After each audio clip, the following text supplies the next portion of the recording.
दोस्तों इंग्लिश लिखना सीखें बिल्कुल सही तरीके से। Basic punctuation.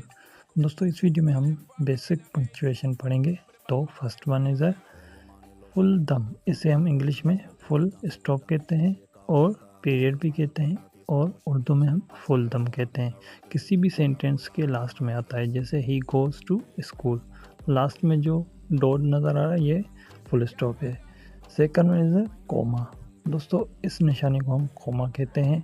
दोस्तों ये दो नाउन के बीच में आती है, जैसे एप्पल, बनाना एंड ग्रेप्स। दोस्तों third one is a question marks. दोस्तों इस निशानी को हम क्वेश्चन मार्क कहते हैं, सवाल या निशान। ये सवाल के लास्ट में आती है, जैसे व्हाट इज़ योर नेम। दोस्तों fourth one is a exclamation marks. दोस्तों इस निशानी को उर्दू में तेजब या निशान कहते हैं, जैसे व्हाट अ ब्यूटीफुल डे, अजब की निशानी होती है। दोस्तों 5 one is quotation marks in वेन नकोल। दोस्तों ये किसी भी लास्ट में वर्ड में तेजुब के साथ आती है और ऊपर लगती है। शुक्रिया। आई होप कि आपको मेरा वीडियो अच्छा लगा होगा।